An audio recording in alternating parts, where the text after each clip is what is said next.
Hey, welcome to Money Mondays. I'm glad to have you back here on the 1st of May, this new month. Come on in. We have about 2 minutes before we get started, and then we're going to get rolling with Money Monday. So I'm going to allow some people some time to come in to the room. So come on in. In the meantime, let me get to my notes page. Hey, Candy. Welcome to Money Monday. I'm glad to see you here. If you can hear me, Candy, okay, you can hear me because you just responded. Thank you for letting me know. Tech is so funny. You try, you troubleshoot everything, and something still goes wrong. So you just have to roll with the punches. So I'm glad you're here. Tonight, we're going to be talking about boundaries, and I'm going to be connecting the dots on how that relates to your money and what that looks like and what that sounds like and what that feels like. My family and I, we've been talking about this a lot lately, and I know that this is something that a lot of people struggle with. I personally don't struggle with this too much anymore because I've learned ways to honor myself and things to do, especially when it comes to my money and my finances.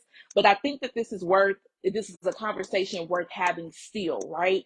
Just to make sure that, you get some good tips if you need some tips, that even if you are 40, 50, 60, 70 years old and you haven't always been good with boundaries, this is the Money Monday for you, because I'm going to talk about boundaries, what that looks like, what that feels like, how to have them, how it shows up, and give you some samples of things that you can say. So thanks for joining. Come on in. So let's give everybody another minute or so to join, and then we'll go ahead and get started.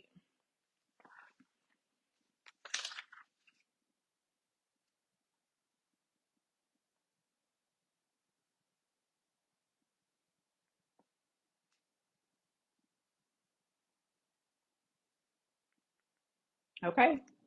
It's 9 o'clock. So, as I said, tonight we're going to be talking about boundaries with Money Monday.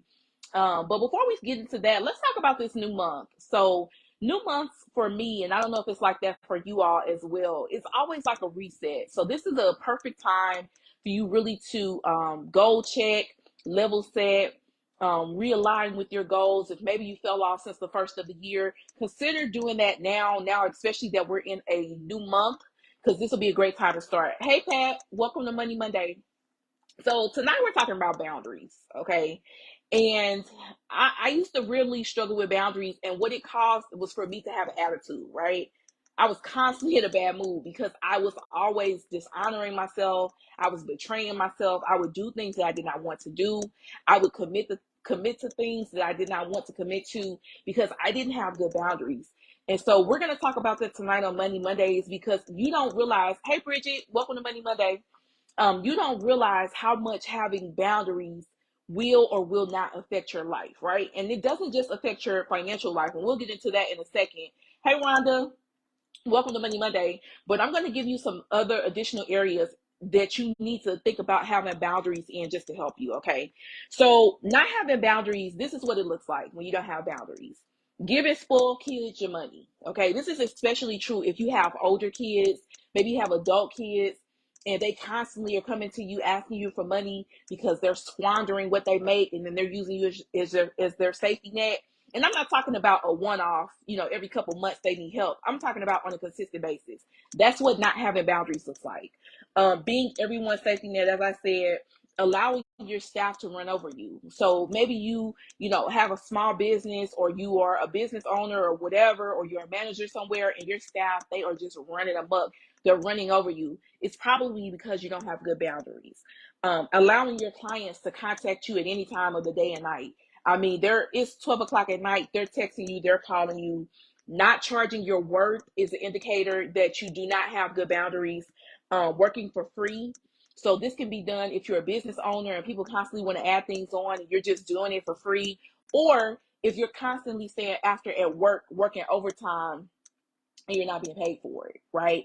And you see this a lot with people who are salaried. So you really have to make sure that you have strong boundaries so that these type of things don't happen to you. And then being used or taken advantage of. So if you constantly feel like your friends or your family or whoever are taking advantage of you, or they're using you, or they're coming to you constantly for whatever, maybe it's money, maybe it's da da da. I'm going to get into the types of boundaries in a second, but you just feel used. that's an indicator that you don't have good boundaries. And I'm gonna give you a tip. People like myself who are very generous, who have big hearts, who are givers, we have to have strong boundaries. Not because we're mean, not because we don't love people, not because we don't want to help anybody, but when you don't have strong boundaries, those takers will bleed you dry. You understand what I'm saying? So you have to make sure that you have boundaries so that you can live a healthy lifestyle. Now, when you have boundaries, you're going to have less stress. You're going to have clear expectations of what others expect of you and what you expect of other people. You're going to have better mental health, right? Maybe your attitude is going to improve because you're not feeling like you're dishonoring yourself or you're doing things that you don't really want to do. You're going to have a lot of respect for other people, and you're going to have more self-respect for yourself because you're honoring yourself. You're going to have improved self-care, accountability. I love me some accountability, honey, and that's what you're going to have when you have boundaries. You're going to have trust. It's going to foster honesty with yourself and other people, and it's really going to teach people how to treat you. So once again, if you always feel like you're taken advantage of, or maybe you're giving more than people are giving to you, it's probably because you don't have good boundaries. Okay. Now, in addition to financial boundaries that I talked about earlier, there are many other types of boundaries. So I think I read like 7 or 8 or 9, the list goes on and on and on. But the boundaries that I have here are not having boundaries with your time. So there's a time boundary, a financial boundary, as I said earlier, a mental or emotional boundary. So maybe people are calling you and just dumping on you, or they're really messing with your mental health. That's because you don't have a good mental health or emotional boundary. A parental boundary. We see this a lot with kids. I don't have children. I have a bonus daughter, but I didn't birth a child, right? And so apparently a lot of parents have guilt. They feel guilty. And these little bald head kids are capitalizing on your guilt. Okay. They are using that against you. So having those parental boundaries are very important. You need to have internal boundaries with yourself, things that you're going to commit yourself to do and things that you're not going to do. Conversational boundaries. I don't gossip. I don't want to hear about people's business. I'm not going to run people down into the ground. I want to talk about that. That's a boundary.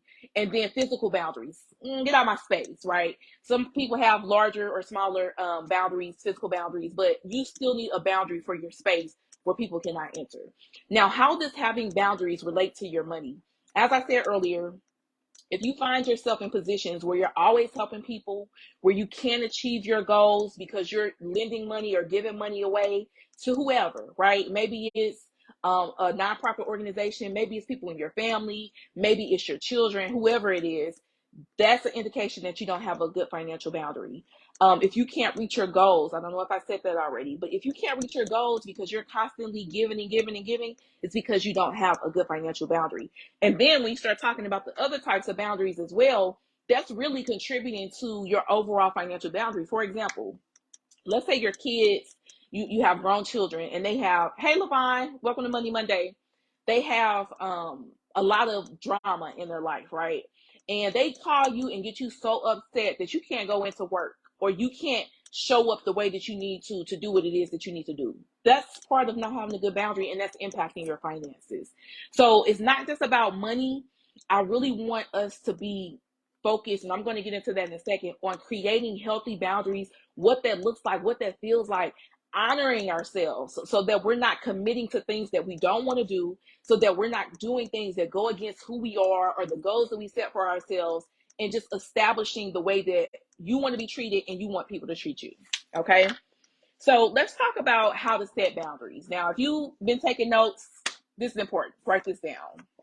The first thing that you have to do when you're setting a boundary is you have to figure out what you want, right? In your heart of hearts. And the thing about figuring out what you want is that your heart, your mind, and your mouth all have to align. If your heart wants one thing and your mouth is saying something different, you're confusing the universe, you're confusing people around you, and we don't know what's going on because we're confused. So you have to get clear on what it is that you want, okay? The second thing that you have to do when you're establishing boundaries is be specific and be clear. Define that boundary. Tell people what that looks like, right? A couple years ago, I shared this with you all. We stopped giving out Christmas gifts because it just got out of hand. It got out of control. We buy 1,500 Christmas gifts a year.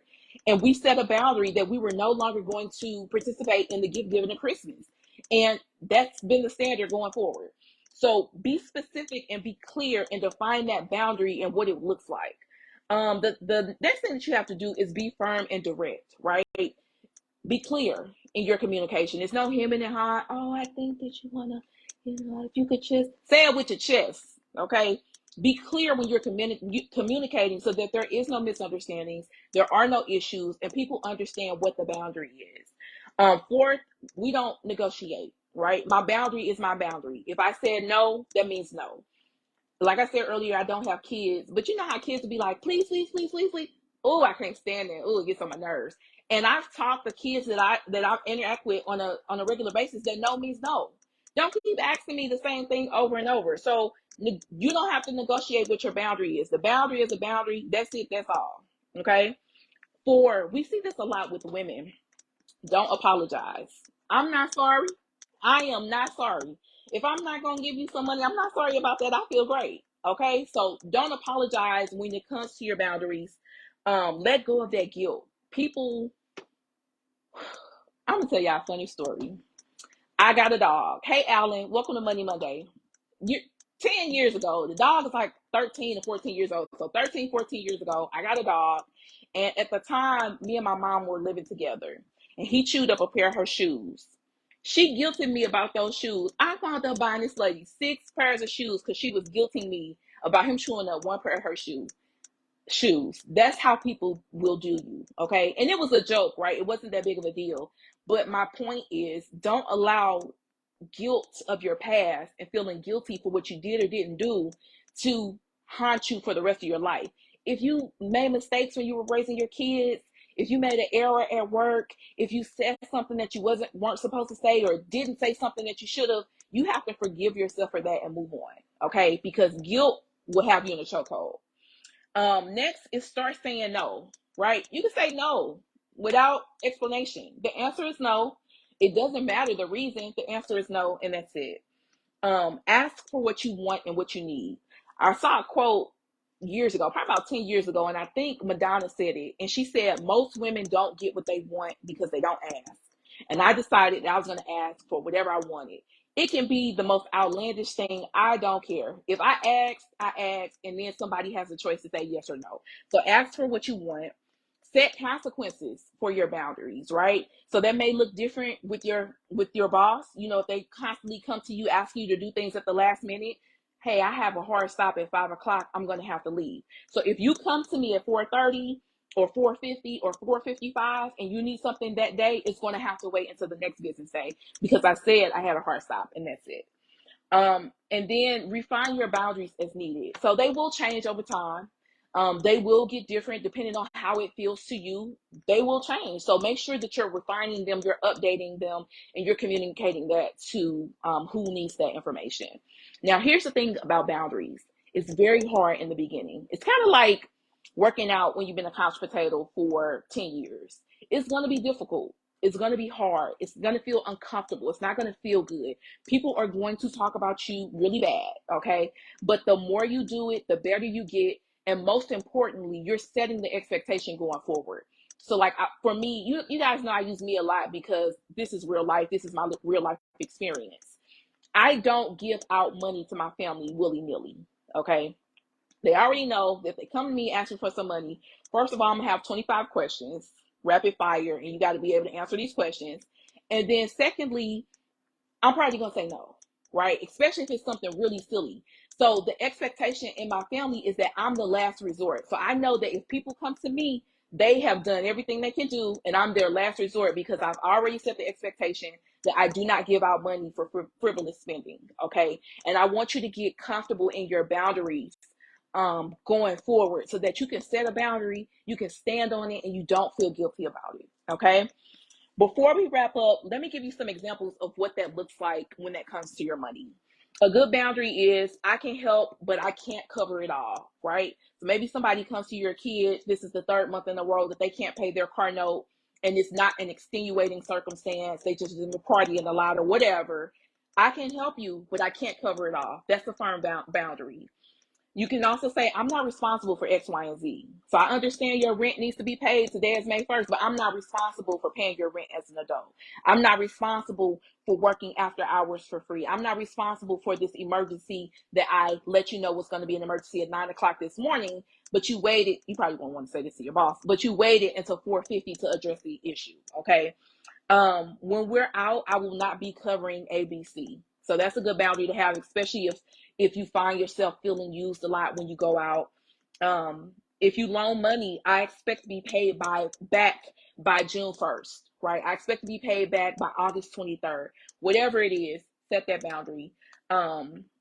Another good boundary that I have for myself is I will stick to my budget, right? That's a boundary that I have. I don't care what's on sale. I don't care how much the airline ticket is. I don't care whatever it is. I'm going to stick to my budget. And then my last and final and favorite boundary of all times is no. That's it. Nope. That's it. That's all. You can say it real sweet if you want to. No, I don't think so. No, I can't. No, that's it. Okay.